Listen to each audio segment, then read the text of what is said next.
ओम शांति। ओम शांति।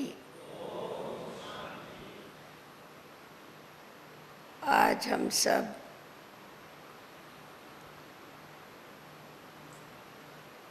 संपूर्ण स्टेज को प्राप्त करने के लिए इस ईश्वरीय मार्ग का शॉर्टकट कौन सा है वो देखें, क्योंकि हर एक को शॉर्टकट अच्छा लगता है। कहाँ भी जाना होता है तो एक दो से पूछते हैं शॉर्टकट है कोई जाने के लिए। तो हमें भी अपने लक्ष्य तक पहुंचने के लिए बाबा ने बड़ा अच्छा शॉर्टकट बताया है, फॉलो फादर। इससे जैसा शॉर्टकट और कोई भी नहीं। अगर ब्रह्मा बाप को फॉलो कर लिया तो जल्दी से जल्दी अपने लक्ष्य तक पहुंच सकते, क्योंकि बाबा ने हम बच्चों को इतना सिंपल,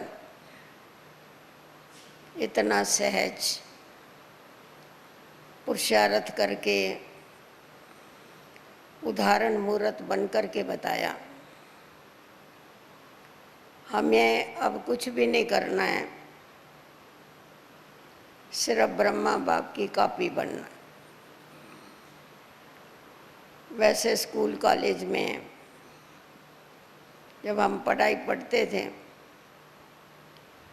कभी भी कोई ऐसा टीचर नहीं मिला जिसने कहा होगा कि तुम कॉपी करो भले परीक्षा में, हाँ कॉपी करके लिखो। और ही अगर कोई कॉपी करते थे उसको गेट आउट कर देते थे। परंतु हमारा जो सुप्रीम टीचर है उसने बड़ा सहज मार्ग बताया, क्योंकि हम उसके सिक्के लदे बच्चे 5000 बरस के बाद मिले हुए, तो उसको बच्चों से अति प्यार है, इसलिए बच्चों को तकलीफ देना नहीं चाहता। तो बाबा ने हम बच्चों को सहज मार्ग यही बताया कि ब्रह्मा बाप के कदम पर कदम रखते चलो। ब्रह्मा बाप जैसी कार्बन कॉपी बनो, सिर्फ कॉपी भी नहीं। कॉपी करने में तो फिर भी मेहनत होती है, कार्बन कॉपी करने में तो कोई मेहनत नहीं होती है, सिर्फ पेंसिल घुमानी पड़ती है उसके ऊपर और कुछ नहीं करनी पड़ती। क्योंकि हम देखते हैं कि शिव बाबा ने जिस दिन से ब्रह्मा बाप को अपना रथ चुना, उसके तन का आधार लिया, उस दिन से लेकर के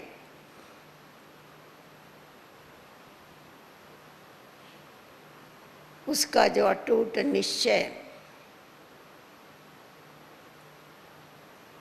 निश्चल प्यार शिव बाबा के लिए,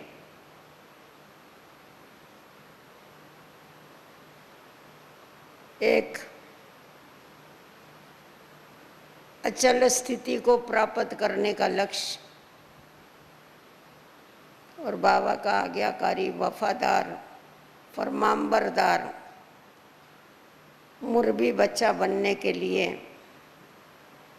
बाबा ने क्या नहीं किया। वैसे तो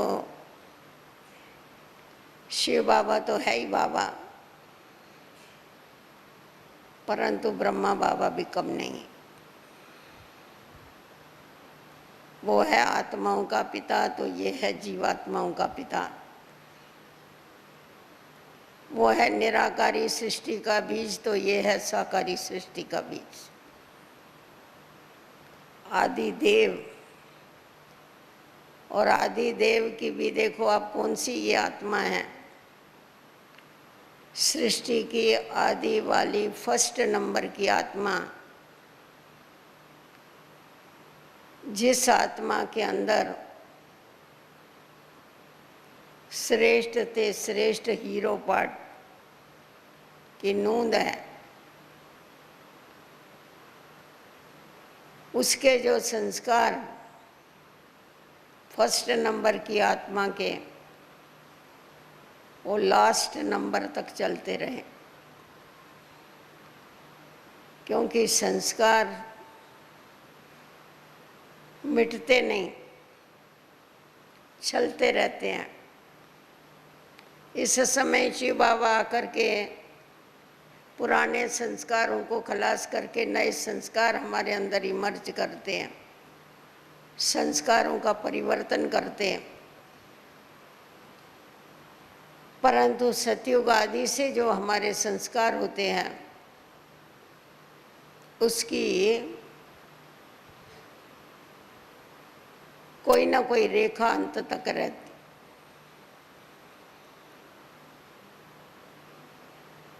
तो बाबा की अगर जीवन कहानी देखते हैं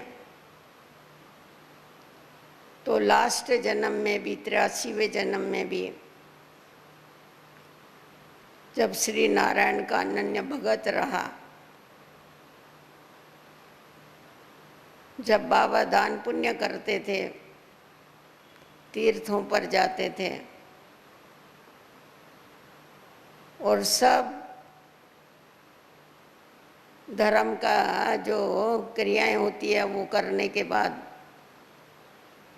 दक्षिणा देने के बाद, दान करने के बाद, क्योंकि भक्ति मार्ग में ऐसा मानते हैं, नदी के बीच में जाके जहाँ दान दिया जाता है तो उसका ज़्यादा पुण्य मिलता है। तो बाबा सब कुछ करने के बाद, पूजा अर्चा पाठ सब कुछ करने के बाद, लास्ट में अपने हाथ में पानी की अंजलि लेकर के, और ये जो भी मैंने इस समय पर पुण्य कर्म किया, दान किया, ये सर्व विश्व की आत्माओं के लिए अर्पण, अपना पुण्य भी अर्पण कर देते थे। लौकिक जीवन में भी इतनी महादानी ये आत्मा थी, तब तो शिव बाबा तो आया नहीं था, परंतु तब भी भक्ति मार्ग में भी सदैव आगे शिव बाबा ने, इसीलिए तो इस रथ को अपना बनाया और अपना बना करके इस ब्रह्मा बाप के द्वारा इतना बड़ा विशाल कार्य, बेहद का कार्य, बेहद का यज्ञ रचा। तो अभी ब्रह्मा बाप को पहले पहले हमको कौन सी बातों में फॉलो करना है? वो है त्याग, तपस्या और सेवा। आप ब्रह्मा बाप के त्याग को अगर देखेंगे तो उसने सिर्फ त्याग नहीं किया, परंतु त्याग का भी त्याग किया। त्याग अलग चीज होती है और त्याग का त्याग करना अलग चीज होती। त्याग तो स्थूल वस्तुओं का, पदार्थों का, जवाहरातों का, संबंधियों का, ये सब कुछ देखने में आता है। परंतु जब व्यक्ति त्याग कर लेता है तो कभी कभी उस त्याग का थोड़ा अभिमान हो जाता। कभी कभी कोई वर्णन करते, मैंने ये छोड़ा, देखो हम बाबा का बने तो हमको ये भी छोड़ना पड़ा, हम बाबा का बने तो हमारे अंदर ये परिवर्तन आया, हम तो इतने आराम से रहते थे, अभी हमको मेहनत करनी पड़ी। अरे मेहनत किसके लिए कर रहे हैं? ये जो थोड़ी बहुत वाचा चल जाती अथवा संकल्प चलता है, आप ब्रह्मा बाप के जीवन को अगर देखेंगे तो बाबा ने कभी भी त्याग का वर्णन नहीं किया, सदैव अपने भाग्य के गुण गाता रहा। वाह बाबा वाह, और वाह मेरा भाग्य वाह।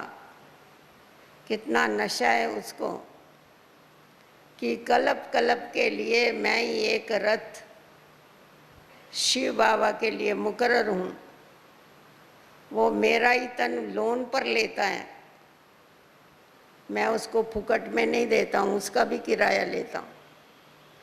बाबा कहते थे, साकार बाबा, कभी कभी कोई किराएदार बहुत मालदार आ जाता है, कोई राजा आ जाता है, बादशाह आ जाता है, कोई आ जाता है, मकान मालिक बहुत किराया बढ़ा देता है उसको। देखता है ये तो बहुत कुछ दे सकता है, फिर इसका क्यों नहीं किराया बढ़ाया जाए। तो शिव बाबा कहते थे, देखो मैंने जब इसके तन का आधार लिया तो इसने भी बहुत बड़ा किराया बढ़ा दिया। हाँ, मेरे तन का आधार ले तो बाबा ने इसको ऑफर किया किराए की कि अगर तेरे तन का मैं आधार लेगा तो तेरे को फर्स्ट नंबर विश्व की बादशाही देगा। तो किराए मकान मालिक ने मान लिया, भले कोई बात नहीं, आ जाओ। और बाबा ने उसको, शिव बाबा को ऐसा रिसीव किया, अपना बनाया, जो बाबा ने साकार के द्वारा हम बच्चों को, ब्रह्मा मुख के द्वारा हमें पैदा करके अनेक बच्चों को ब्राह्मण बना दिया, हमें जन्म दे दिया। तो बाबा ने उसके मुख का सिर्फ थोड़ा ही आधार लिया, सारे तन का ही आधार लिया ना। उसके नेत्रों के द्वारा बाबा हमेशा कहते, बच्चे सारे कल्प में एक ही बार इन साकारी नेत्रों के द्वारा मैं तुम बच्चों को देखता हूँ।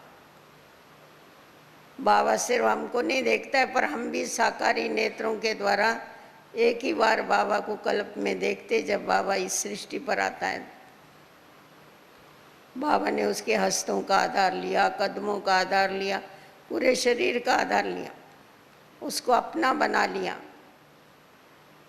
और उसको अपना बना के उसके ऊपर संग का ऐसा रंग लगाया,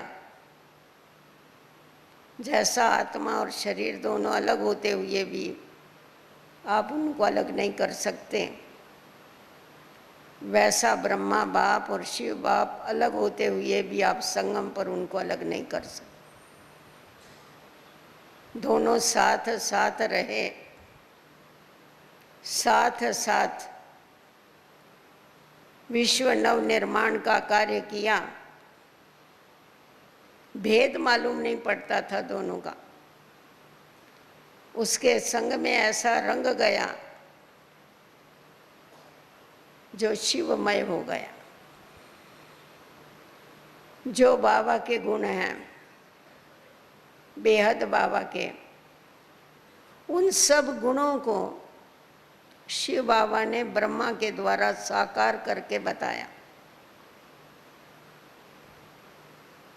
बाबा ने एक धक से त्याग किया, वैसा भी आप देखेंगे, चेक करते जाना खुद को, साथ में खुद हम कहाँ पर हैं। वैसा भी भक्ति मार्ग में जब बलि चढ़ाते हैं तो अगर एक धक से बलि चढ़ाई जाती है तो ही देव या देवी उसको स्वीकार करते हैं।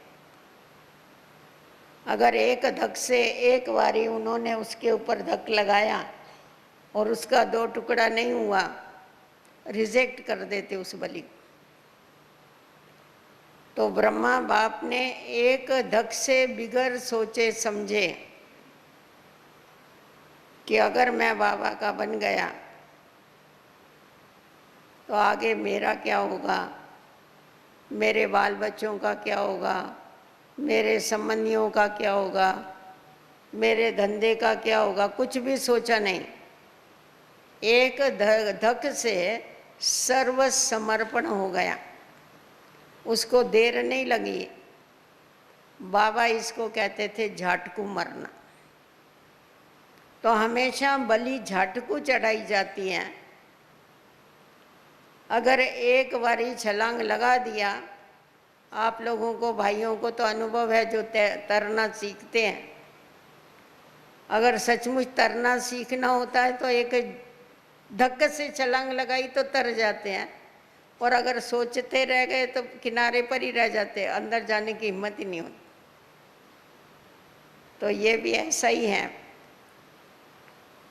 ईश्वर का बनना तो एक धक से उसका बन जाना, सोचने की जरूरत नहीं है।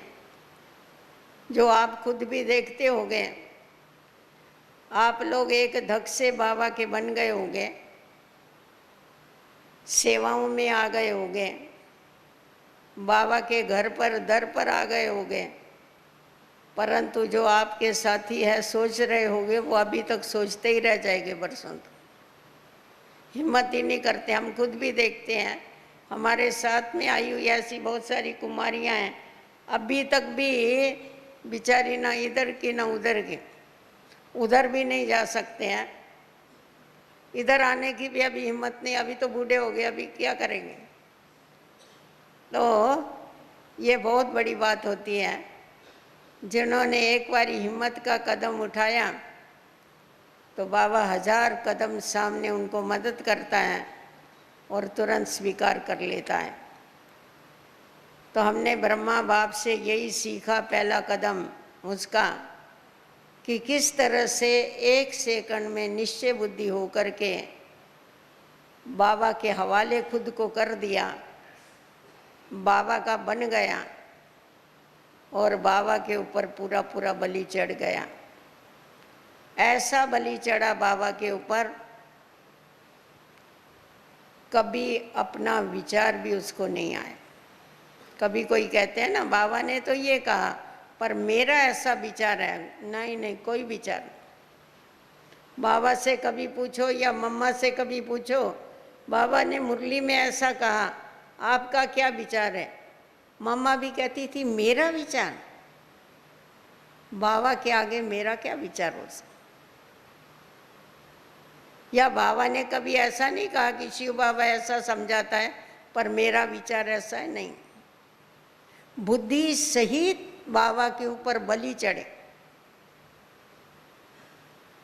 सर्वस्व समर्पण हुए। मम्मा भी इसमें नंबर 1 गई, इसीलिए आज तक देवियों के ऊपर बलि चढ़ा। बुद्धि भी सरेंडर, सब कुछ सरेंडर कर दिया। तो बाबा को कभी भी त्याग का भान नहीं आया कि मैंने क्या त्याग किया है। उल्टा बाबा को इतनी खुशी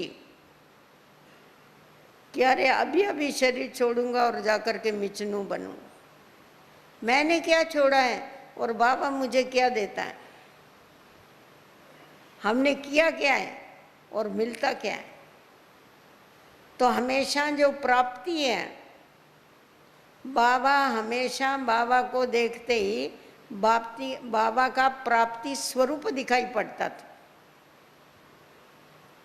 पाना था सो पा लिया, अब क्या बाकी काम रहा। वो प्रैक्टिकल में अनुभूति बाबा को देखने के बाद होती थी कि सब कुछ पा लिया, बाप का बन गया, माना सब कुछ पा लिया। कितनी बड़ी बड़ी परीक्षाएं आई, मालूम भी नहीं पड़ा। अपनी मस्ती में मस्त, ऐसा नहीं कि इतनी परीक्षाएं आई इसलिए बाबा को ऐसा लगा अरे ये फालतू। हाँ, मेरे ऊपर जो मेरा इतना गायन होता था, मेरे को ब्रिजेंद्र दादी बताती थी, बाबा के अंदर बहुत शक्ति थी। लौकिक जीवन में भी जब भी किसी के घर में व्यापारी जो भी ऐसे मित्र संबंधी होते थे, उनके घर में कुछ होता था या उनके धंधे में कुछ चढ़ाव उतार होता था, तो वो बाबा की पेड़ी पर आकर के बैठ जाते बाबा के सामने। तो बाबा उनसे पूछते थे, उस समय तो दादा कहते थे, बाबा पूछते थे उनसे, कुछ कहना है आपको? कुछ नहीं, कुछ नहीं पूछना है, पर दादा हम आपके पास आते हैं ना, हमको बहुत शांति मिलती। तो वो जो शांति के सागर में समय व्यतीत किया, वो शांति लास्ट जन्म तक उसकी चलती।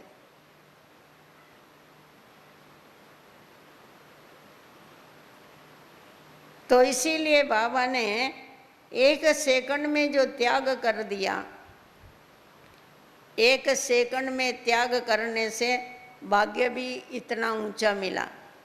साकार बाबा कहता था, हाथ जिसके ऐसे ऐसे समझते ना, दान ऐसा किया जाता है ना, हाथ जिसके ऐसे पहला पुर वो साधे।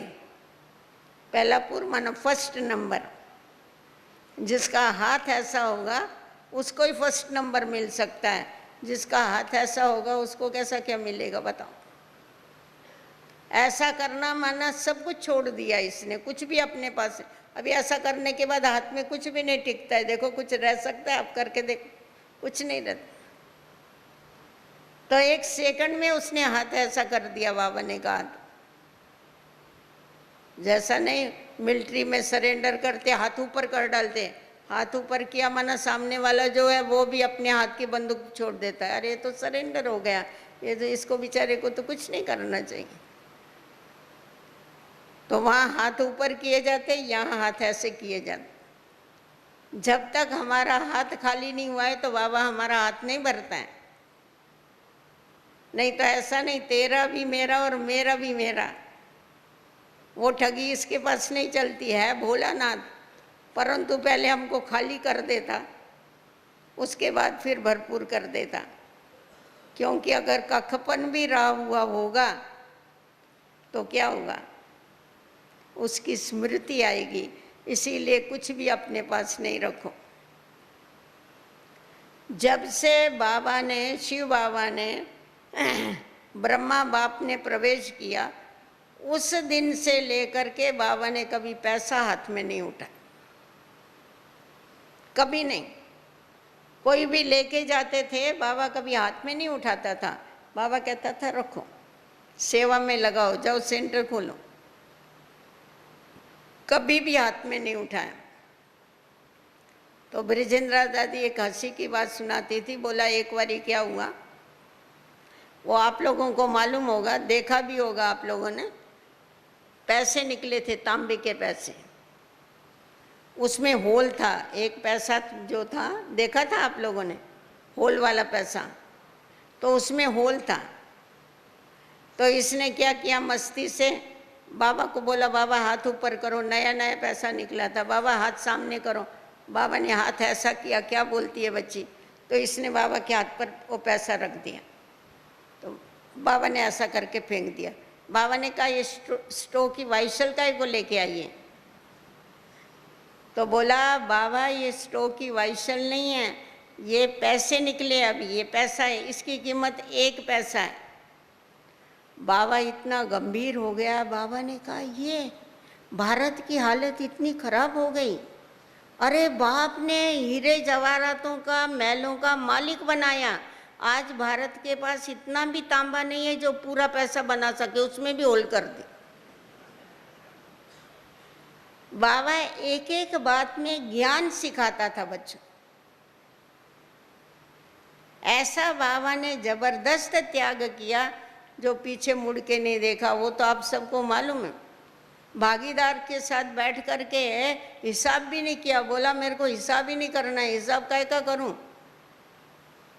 अलफ को अल्लाह मिला, बे को मिली गधाई, तू गधाई लेता रहे, मेरे को तो अलफ मिल गया, अल्लाह मिल गया, मेरे को क्या जरूरत। तो ऐसा नशा, और नशे के साथ साथ खुशी। हमको कितना नशा चढ़ता है वो देखो। अभी हमारा पारा कितना चढ़ा है वो देखते चलो। बाबा का, ब्रह्मा बाप का शिव बाप के साथ अटूट प्यार, नहीं टूटने वाला, नहीं मापने वाला। जिस समय बाबा को ये मालूम पड़ा, संदेशी ने बताया, अलमाइटी बाबा ने जब ये बताया कि मैं स्वर्ग में नहीं आने वाला हूँ, तुमको स्वर्ग में जाना है, तुम कृष्ण बनेगा। रूठ के बैठ गया। बोला खाना भी नहीं खाऊंगा, अगर आप नहीं आएगा स्वर्ग में तो मैं भी नहीं जाऊंगा। मैं कैसा जाऊंगा? मैं नहीं जाने वाला हूँ। आप बलराम बनना, मैं कृष्ण बनूंगा। आपको चलना ही पड़ेगा, जैसा बाल हट होता है ना, आपको चलना ही पड़ेगा, नहीं तो मैं स्वर्ग में जाने वाला नहीं हूँ। वो सौदा सारा कैंसल, फिर नई दुनिया बनाने का। फिर उसके बाद बहुत समझाया बाबा को तो कि नहीं, अगर मैं आऊँगा तो फिर मेरे को उतरना ही पड़े। भले उतरना, हम उतरेंगे तो तुम भी उतरना साथ में, पर हमारे साथ में ही चलना। पर कितने समय के बाद फिर माना कि ठीक है, समझ में आ गया कि बाबा का आने में फ़ायदा नहीं है स्वर्ग में। तो बाबा का जो इतना पिता के ऊपर, पिता व्रता जिसको कहें, पतिव्रता कहे, क्योंकि बाबा तो कहता है ये मेरी वन्नी है। नहीं, ब्रह्मा के लिए तो हमेशा ही बाबा कहता है ये मेरी वन्नी है, ये मेरी वाइफ है। तो इतना बाबा के ऊपर उसका प्यार।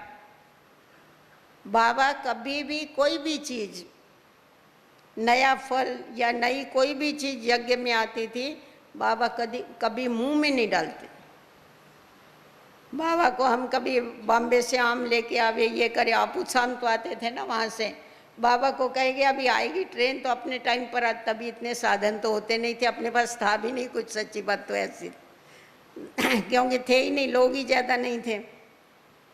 तो फ्रूट लेके आएंगे और बाबा को बोलेंगे अभी भोजन के ऊपर बाबा फ्रूट काटें।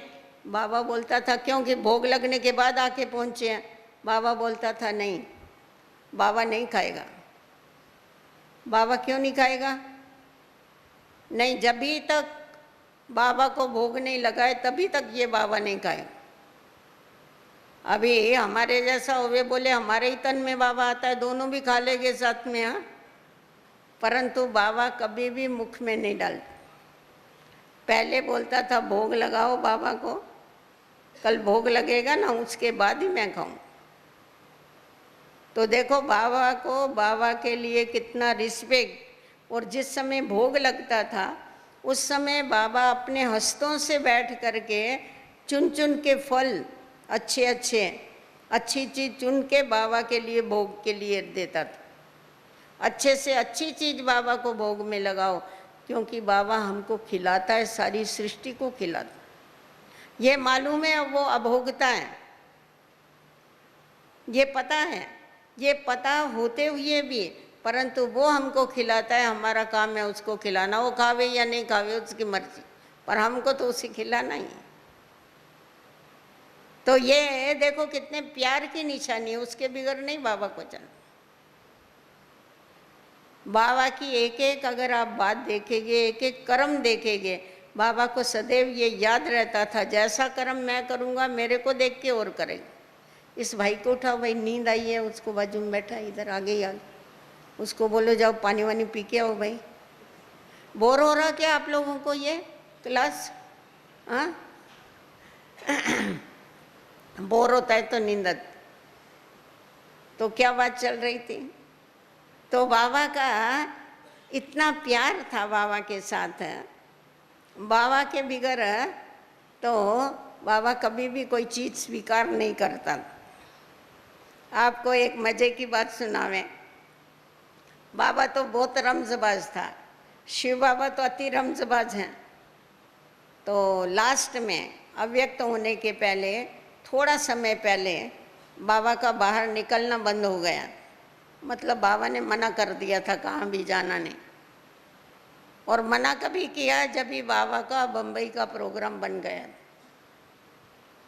तो हमारे पास वहाँ बॉम्बे में मन्नू भाई करके था, एक बिल्डर था, उसने अपना नया मकान बनाया था और बाबा को निमंत्रण दिया था अपने पास। सारी फुल तैयारी हो गई थी यहाँ से सारा, क्योंकि बाबा आते थे तो चारों तरफ से बाबा के बच्चे भी बाबा से मिलने आ जाते थे सारे भारत में से। तो दरिया ये वो यहाँ से मधुबन से बहुत सारा सामान भेजा था, बाबा ने खुद भेजा, सारा सामान किया, सब कुछ किया, सब रिजर्वेशन हो गई, सब कुछ हो गया। अभी समय आया जाने का। मैं समझती 8 दिन भी नहीं थे, 2-3 दिन थे बाकी। तो शिव बाबा ने संदेश भेजा संदेशी के द्वारा कि आपको बम्बई में नहीं जाना है। अभी वो मन्नू भाई की तो हालत खराब हो गई नहीं आना है सबको। तो बम्बई वालों को तो बहुत ख्याल हुआ ही, सबको ख्याल हुआ, क्योंकि बाबा को ठंडी के दिन में इधर नहीं रहने दे। तभी तो बहुत ठंडी होती, अभी कुछ नहीं है। अभी बहुत मनुष्य हो गए, तभी तो कोई नहीं था यहाँ। तो बहुत ठंडी होती थी तो इधर नहीं रहने देते थे। तो उस समय तो बॉम्बे की सीज़न बहुत अच्छी होती थी, ठंडी के दिनों में अच्छी सीज़न होती है, गुलाबी ठंडी होती। तो बाबा ने कहा कि बाबा को संदेश भेजा कि आपको बम्बई नहीं जाना। तो एक तरफा भी देखना बाबा की हालत।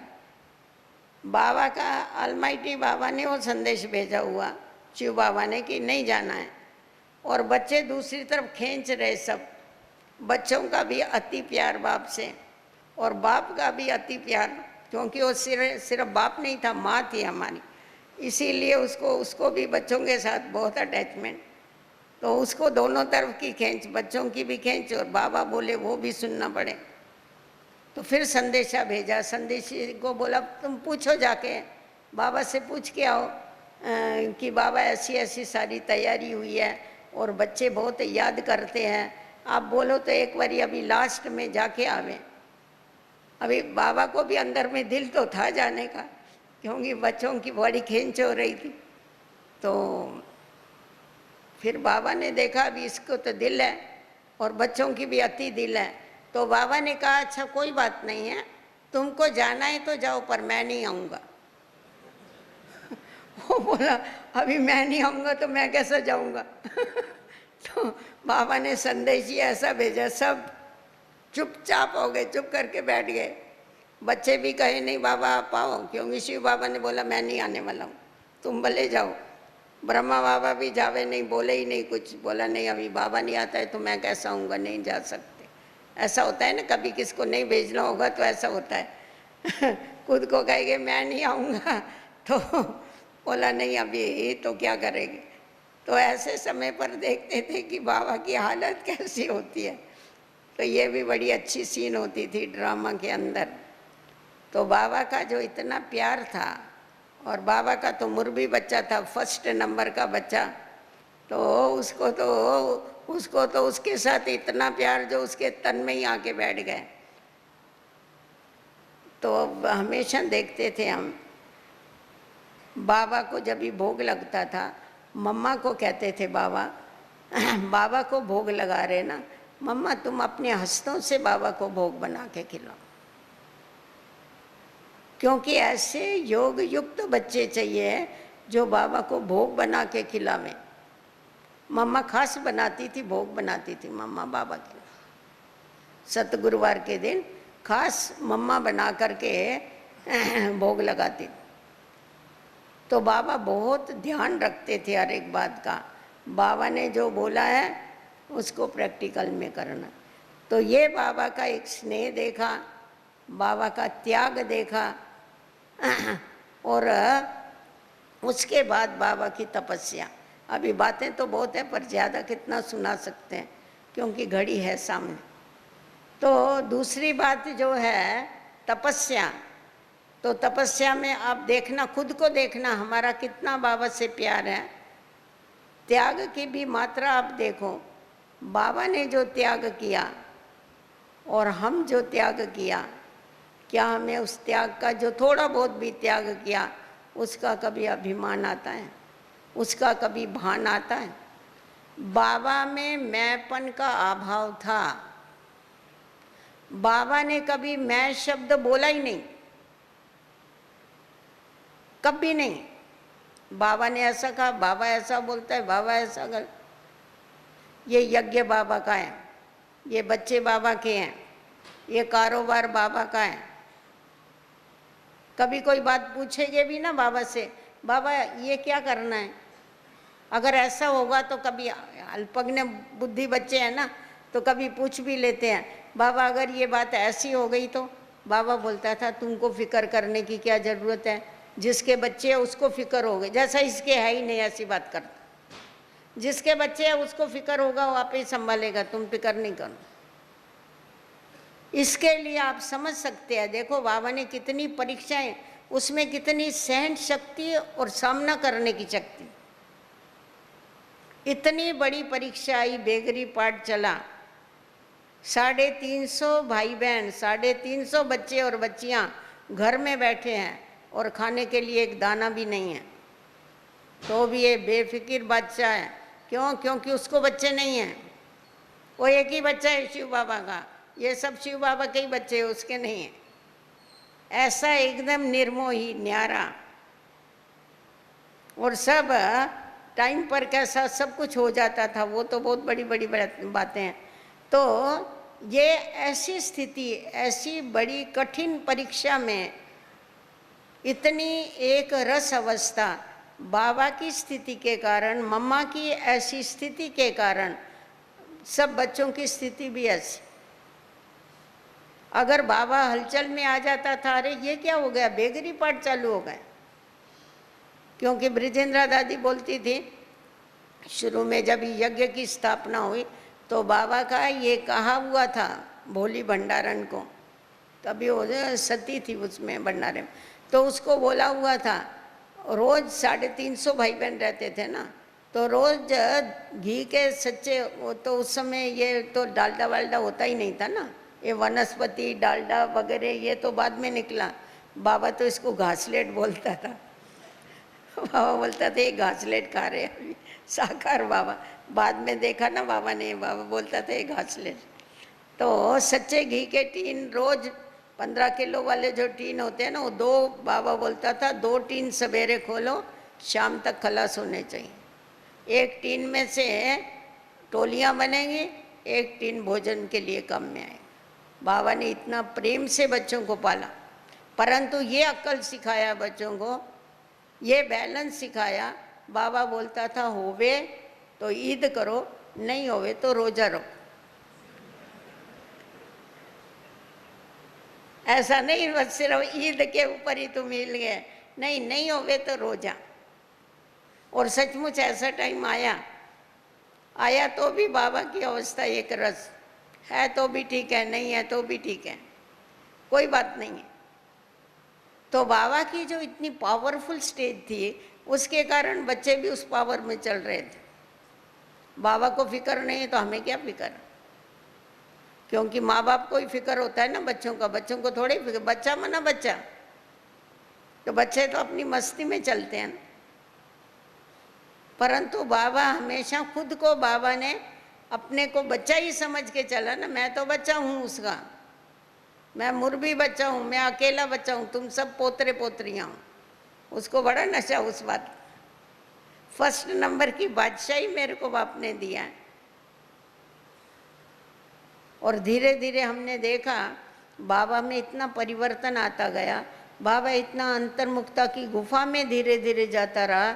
जो लास्ट बाबा अव्यक्त बनने के पहले, हम 3-4 मास पहले बाबा से मिली थी,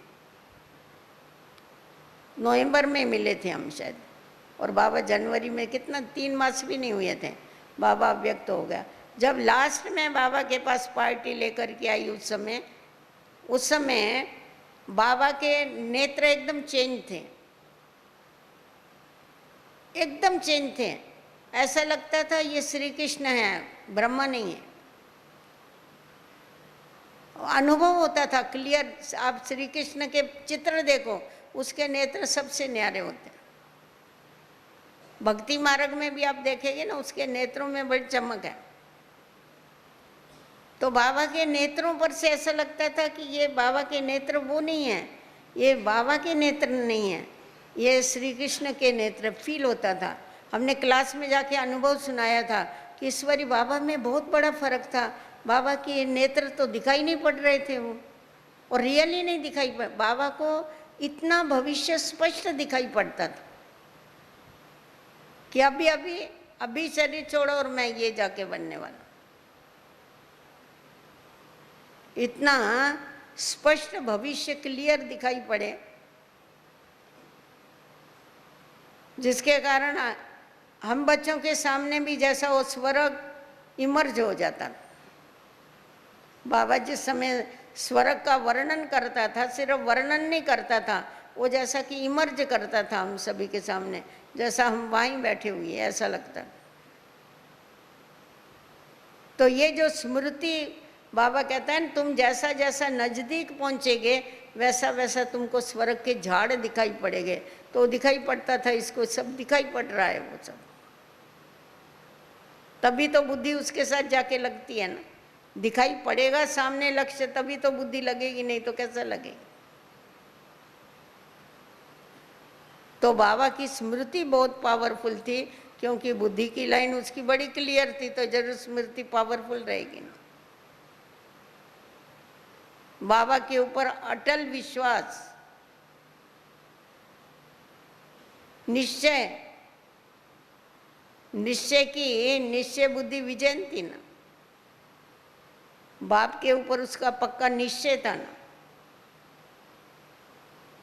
कि हमारा सदैव कल्याण ही होने वाला है, बाप हमारे साथ में है। कुछ भी हो जाए उससे कुछ भी नहीं होगा। और बाबा को मान अपमान, निंदा स्तुति, जय पराजय सब में समान, क्योंकि आप लोगों को सबको मालूम है कि जब शिव बाबा की प्रवेशता हुई और बाबा ने बच्चों को पवित्र रहने के लिए कहा, बाबा ने फरमान किया पवित्रता का, तो कितनी हलचल हो गई सिंध हैदराबाद में। फिर बीच बीच में क्या होता था, ये बहुत घमसान करते थे, फिर बीच बीच में जरा ठंडे हो जाते थे, कितना घमसान करके कोई कितना करेगा, फिर ठंडे हो जाते थे। बाबा बोलता था ये सिंध वालों को क्या हुआ है, कुछ करते नहीं आजकल। तो बाबा को मनोरंजन लगता था उसका, उनकी हलचल से ये हलचल में नहीं आता था, पर मनोरंजन लगता था। समझता था इनको क्या हो गया, सो गए कि क्या हो गए, कुछ बोलते ही नहीं है कोई। तभी बाबा कहते हैं ना कि बच्चे कितनी भी हलचल हो परंतु तुम्हारी स्थिति अचल रहनी चाहिए। तो जो विष्णु का यादगार है ना, वो विष्णु का प्रैक्टिकल में इसका यादगार है, वो विष्णु का नहीं, वो ब्रह्मा का यादगार। कि कितने विकारों ने कितना तूफान मचाया, प्रकृति का भले कितना भी तूफान आए, कितनी भी परीक्षाएं कुछ भी हुई, परंतु उसको कोई परवाह ही नहीं, हो तो आराम से आनंद में रहने वाला। बाबा का चेहरा कभी बदली हुआ देखा ही नहीं है हम लोगों ने। अभी आप तो फोटो देख रहे हैं, हम चेतन में देखा, कभी बदली हुआ नहीं, जैसा है वैसा ही बाबा का चेहरा, वैसा का वैसा एकदम निश्चिंत, किसी प्रकार की कोई फिक्र नहीं, हुआ ही पड़ा है। कल पहले वाला जैसा क्लियर देख रहा है, क्योंकि त्रिकालदर्शी के साथ रहते रहते त्रिकालदर्शी बन गया। तो आनंदमय स्थिति। एक बारी क्या हुआ, बाबा मुरली चलाते चलाते तख्त के ऊपर लेट गया, वो जैसा शेष शैया पर नहीं, विष्णु लेटा पड़ा, सब बैठे, क्लास चल रहा है, बैठे बैठे लेट गया ऐसा, और एक्शन करके एक्शन तो बहुत करके बताता। तो बोला देखो बाबा ने ऐसा ज्ञान सुनाया, ऐसा ज्ञान का मंथन सिखाया, जो स्थिति एकदम क्या है वो बताते हैं ना। विष्णु शेष सैया पर लेटा पड़ा था और उसको लक्ष्मी ने पूछा कि आप इतने आनंद में क्यों हैं, मैं आपके पैर दबा रही इसलिए आपको आनंद आ रहा क्या पैर दबाने का। तो बोलता है नहीं, मैं मेरी मस्ती मेरे आनंद में हूँ, विचार सागर मंथन का आनंद में वास्तव में। तो बाबा ने करके बताया वो कैसा आनंद क्या है, एकदम जैसा छोटा बच्चा हो जाएगा, एकदम देखेंगे तो फिर वापस वो ब्रह्मा दिखाई पड़ेगा। तो प्रैक्टिकल में जैसा बाबा को इमर्ज था, अपना भविष्य एकदम इमर्ज था सामने, परंतु उसके लिए बाबा ने बहुत पुरुषार्थ किया। पुरुषार्थ के बगैर ये स्थिति नहीं आ सकती। आप देखेंगे, अगर बाबा की जीवन कहानी कोई देखेंगे तो पहले दिन से लेकर के बाबा ने जो आत्माभिमानी बनने की मेहनत किया वो किसी ने भी नहीं की। कितना पक्का किया अपने को, मैं आत्मा हूँ, मैं आत्मा हूँ, मैं आत्मा हूँ। जसोदा आत्मा है, राधा आत्मा है, जितने घर के मेंबर हैं उनके नाम की कापियाँ भर डाली आत्मा आत्मा कर, दीवारें भर दिया। जैसे छोटे बच्चे नहीं दीवारों पर लिख, वैसे चक्कर निकालता था दीवारों के ऊपर बैठकर, सृष्टि चक्कर पक्का पक्का करता गया अपने को। आत्माभिमानी स्थिति पक्की किया।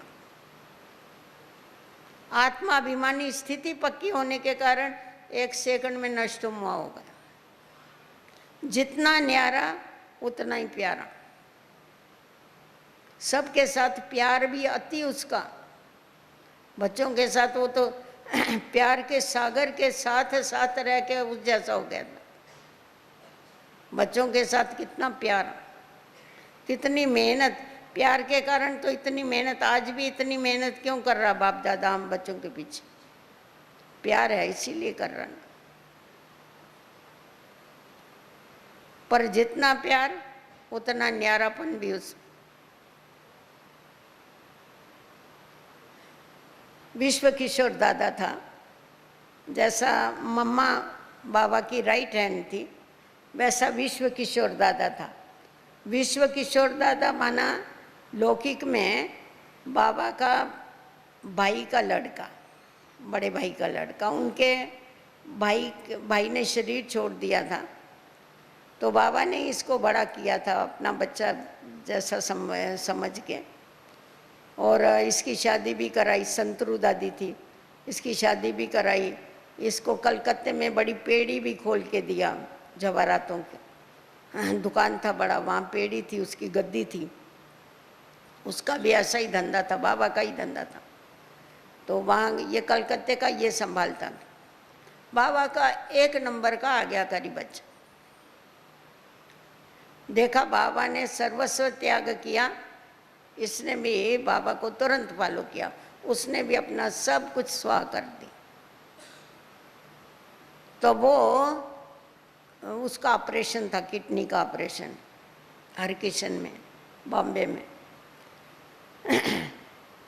तो बाबा बोलता था, बाबा का प्यार तो बहुत था उसको। तो बाबा बोलता था इसका जो भी उसका ऑपरेशन चल रहा था या पहले जो दवाइयाँ उसको एडमिट किया, दवाइयाँ चल रही, बाबा कहता था 1-1 घंटे का समाचार दो मेरे को। उस समय फ़ोन भी नहीं लगते थे, इतनी हालत खराब थी।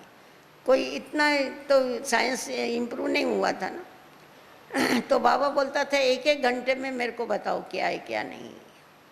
तो बाबा को थोड़े थोड़े समय में सारा न्यूज़ देते थे, अभी ये हालत है, अभी ऐसा है, अभी ऐसा है।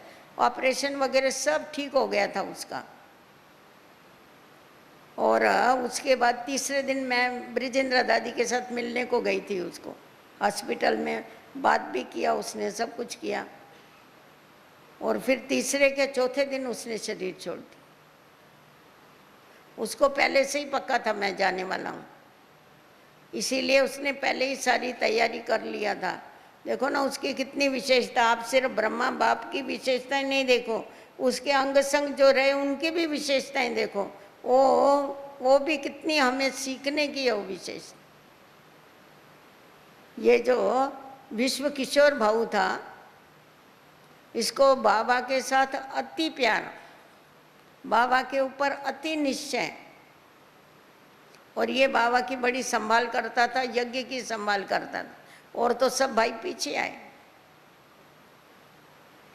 तो इसको जब किडनी की तकलीफ हुई, डॉक्टर ने ऑपरेशन बोला, ये बोला मैं अभी ऑपरेशन नहीं कराऊंगा, मैं मेरा कार्य कंप्लीट करने के बाद ऑपरेशन कराऊंगा, क्योंकि मैं वापस आने वाला नहीं हूँ।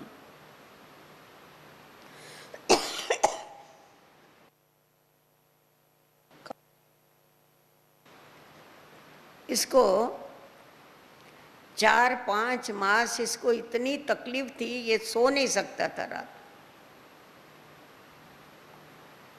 परंतु इसने सब जो भी लिखा पढ़ी सारा इतना एक्यूरेट करके रखा। विश्व किशोर भाऊ को ऐसा था, जो भी ये फाइलें हैं, जो कारोबार है, वो इतना क्लियर होना चाहिए। कोई भी आवे तो वो ये नहीं बोले,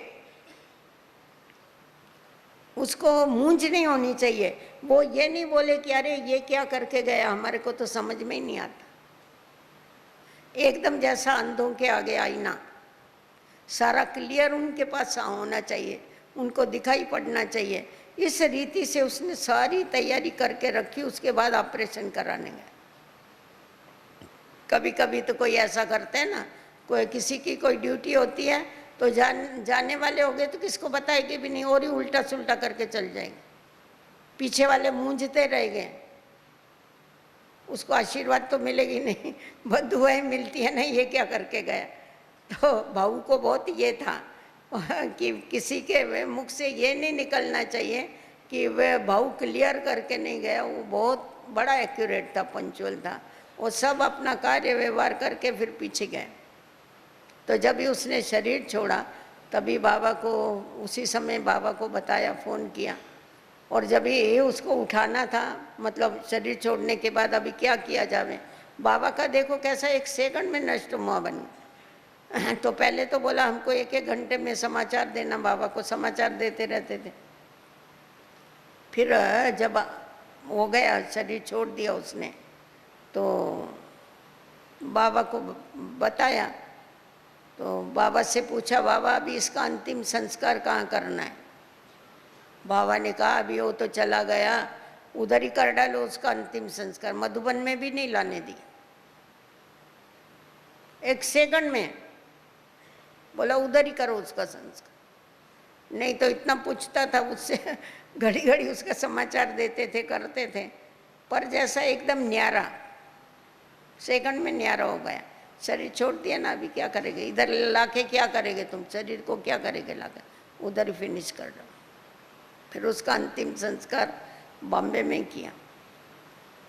मतलब बाबा में बैलेंस की बहुत बड़ी कला थी।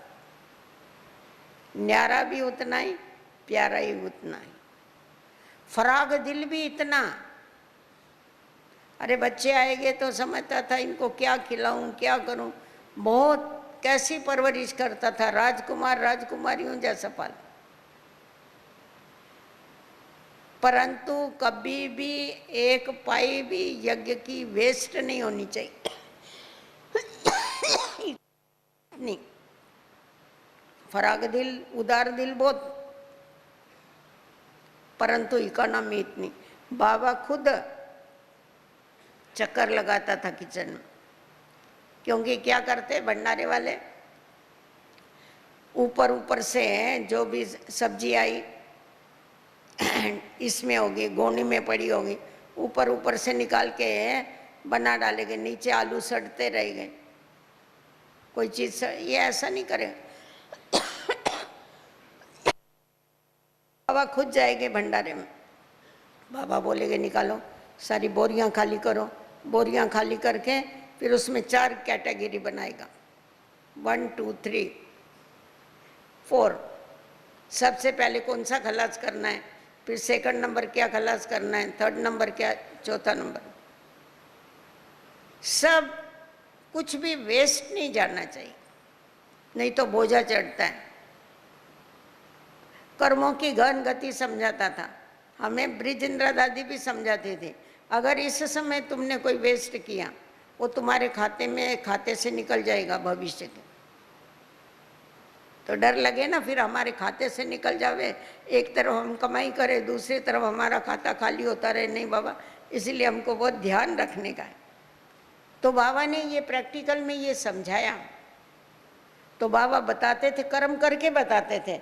ऐसा नहीं बोलेगा तुम देख लो, नहीं, खुद जा कर के देखेगा। कुछ जरा भी वेस्ट नहीं होना चाहिए। यज्ञ का उस बात का ध्यान खींचवाएगा। ध्यान रखो। इकोनॉमी, क्योंकि जो स्थूल वस्तुओं की इकोनॉमी नहीं कर सकता है, वो संकल्पों की कभी इकोनॉमी नहीं कर सके, वो शक्तियों की इकोनॉमी नहीं कर सकेगा, वो श्वास की इकोनॉमी नहीं कर सके। स्थूल चीज़ों की इकोनॉमी नहीं आती है तो इन चीज़ों की इकोनॉमी कहाँ से आएगी? बाबा कंजूस नहीं था, बाबा फराग दिल था, परंतु बाबा इकोनॉमी वाला नंबर 1, बहुत पक्की उसको, और बड़ा पंचुअल, बहुत एक्यूरेट।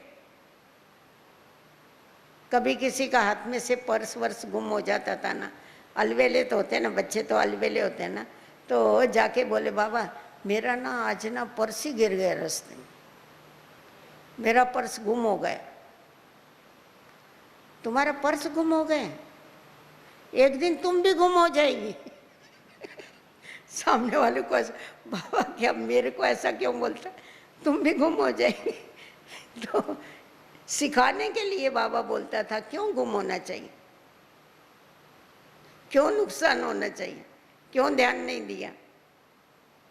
अभी बाबा इतना बोला, मानो बहुत बड़ी बात हो गई ना, कि तुम भी गुम हो जाएगा, कौन गुम करेगा। इसीलिए बरसों तक हम एक ही चीज़ यूज़ करें, गिरेगी नहीं हमारी कभी, संभाल के रखेंगे हम, क्योंकि वो संस्कार डाले बाबा ने। कोई भी चीज़ इधर नहीं तो कोई इधर छोड़ के जाता है, कोई उधर छोड़ के जाता नहीं, अटेंशन। तो बाबा हर बात का अटेंशन खींचवाते थे। तो अगर हमारा अटेंशन है तो अटेंशन में अलबेलापन नहीं आ सकता, और अलबेलापन नहीं होगा तो कभी भी हमारा समय वेस्ट नहीं होता है। अलबेलापन हुआ तो माया जरूर वार करती, माया जरूर अटैक कर डालती है। तो माया अटैक नहीं करे हमारे ऊपर कभी भी, उसका खास ध्यान रखना, माना अलर्ट रहना, क्योंकि हमारी रूहानी मिलिट्री है। मिलिट्री में क्या होता है, मिलिट्री में दो ही बातें उसको याद होती है। एक तो उसको क्या याद रहता है, एक तो सदैव जो युद्ध के मैदान में लड़ने वाला है उसको क्या याद होगा, उसको अपना लक्ष्य जीत याद होगी। मुझे जीतना है, मरना है या मारना है, मरना नहीं परंतु मारना ही है, वही उसको याद होगा ना। अपने लक्ष्य तक पहुंचने के लिए उसको यही ख्याल में रहता है और बहुत अलर्ट रहता है उसमें, वो एक उसको होती है उसकी विजय। अलबेले हो गए तो क्या होगा, दुश्मन वार कर देगा। तो इसीलिए बाबा ने ऐसी चुस्ती बच्चों को सिखाई कि हमेशा क्या करो, अपने ऊपर फुल अटेंशन रख कर के चलो, कभी भी ऐसा नहीं आराम से चल रहे हैं ऐसा वैसा। इसीलिए बाबा ने ऐसे छोटे छोटे बिस्तरे बनाए हुए थे, छोटी बैग बनाई थी जो पीठ के ऊपर लग के, यहाँ आप हिस्ट्री हॉल में देखो है अपनी वो बहनें छोटी ऐसे निक्कर और ये पहन के और मिलिट्री जैसा ड्रेस पहन के और पीछे बांध के सीटी बजाते थे, उनको भागने को लगाते थे, चुस्त बनाने के लिए। सुस्त काय के बनते। आज भी हमारी जानकी दादी कैसी चलती, पास पास। बाबा ने बहुत चुस्त बनाया हुआ है। टाइम हो गया हमारा। अच्छा, ओम शांति।